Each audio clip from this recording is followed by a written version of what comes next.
anything else to do in your life? No, I mean, it's my off day. What do you mean it's your off The game is day? still going. Let me pause the game at least. Seriously. Like your routine is just like the same thing. You get up, get ready, sit on this couch and play games for hours. But I mean, I don't get it. Last night you wanted to go out. We went out. You said if we go out last night, I can do what I want today. Yeah, what you want is not sitting here for 5, 7, 10 hours playing the same game. This is not, you next to me, cool, but it's not spending quality time. This is just so annoying. I don't want a boyfriend that does that. It's been 2.5 hours, but yeah, let's watch a movie or something. Come on now.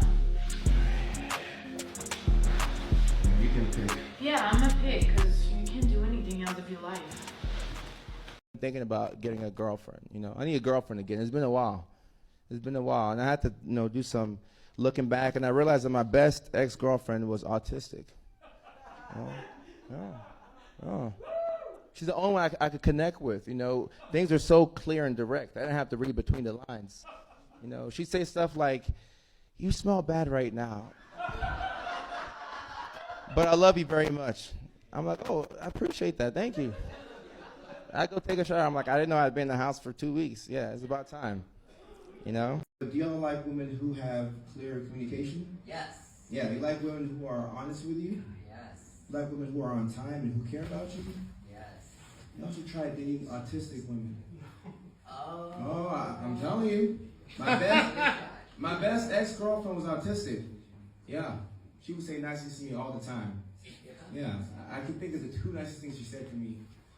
The second nicest thing she said to me was when I told her I have ADHD. I said, I have ADHD, baby. I'm all over the place. She said, I'll be all over the place with you. Yeah. The nicest thing she ever said was, you smell like right now. You should go take a shower. And she was right. And I appreciated the honesty. Yeah, I miss her. But since y'all came to the show, and I appreciate you all, I'm pretty sure we could find you all an autistic girl in Burbank somewhere. Yeah, somewhere. Where do you find them? When I find out where the autistic women are in LA, I will let y'all know. The 2 mics. I promise y'all. I gotta get y'all Instagram. All right, y'all, we're almost done with the show. We have 2 more comics. We have 1 more comic in the headliner, then we have a musical performance. All right, y'all. Here is why autistic women make the best girlfriends, right? This is just my experience, not medical or evidence-based information, but this is just my experience, right? And it comes from the joke that I had on stage talking about my autistic ex-girlfriend. But just to get into it, they are extremely direct and to the point, and that's something that's missing in today's dating landscape, right? For me, when I was dating my ex, I didn't have to worry about whether she liked me or it was evident. Like, she would say it. I like you. I enjoy seeing you. I'd like to see you again. I'm like, okay, cool. We can get up again on Saturday.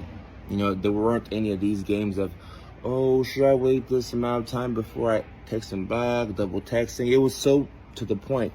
And it made things very, very easy from a communication standpoint. And I'm not the best communicator. So just being able to know where you stand with somebody is something that I don't take for granted.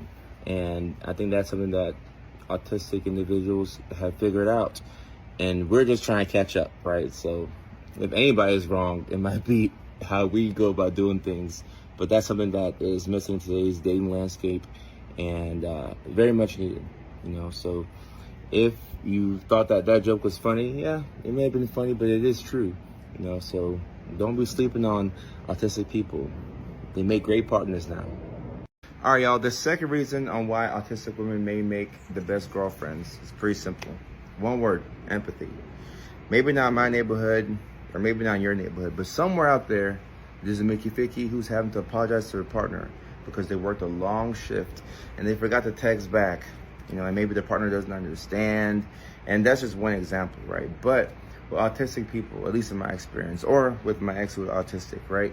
She had gone through so much in her life, right? Having to mask and having to try all these different ways to fit in with people because you're an outsider. So your whole life, a good portion of your life you spend hating yourself and not liking who you are.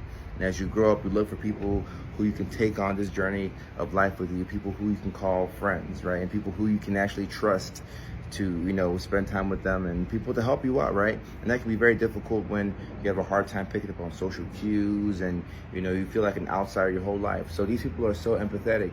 And I'll never forget when I opened up to my ex about having ADHD. I'll never forget, you know, I was a bit ashamed at that time. This is before social media, or right as I was starting to do it, right? I was like, hey, you know me, I'm all over the place. I got ADHD.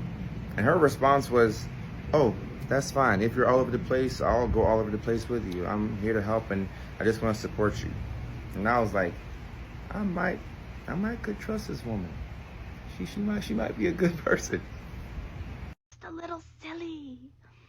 And you cry when you have to leave the house, but All right, so if you were never given the space as a child to process your emotions and talk through them and make decisions and stand for yourself, it's going to be very difficult to do this as an adult. And we don't talk about it enough, but growing up neurodivergent can be a very traumatic experience, from having to fit in socially and figuring out what that takes, and then doing that and then you're still exhausted, to figuring out what you're thinking and what you're feeling. And when you don't know what you're feeling or what you're thinking or how to express yourself, it can be very frustrating. And the process of trying to explain yourself to other people is going to drain you and drain you more. And one of the biggest issues about this is when you're a child, right? People have empathy for you when you're going through big emotions and you can't speak up for yourself, or you don't know what you're feeling. When you shut down as a kid, everybody says, oh, that's fine. They're a kid. You know, he's a kid, she's a kid. They're in 7th grade. They're in 2nd grade. They're in high school. Let's cut them some slack. But as an adult, there are certain expectations of you. People expect you as an adult to be good at conflict resolution, to be able to speak up for yourself and communicate.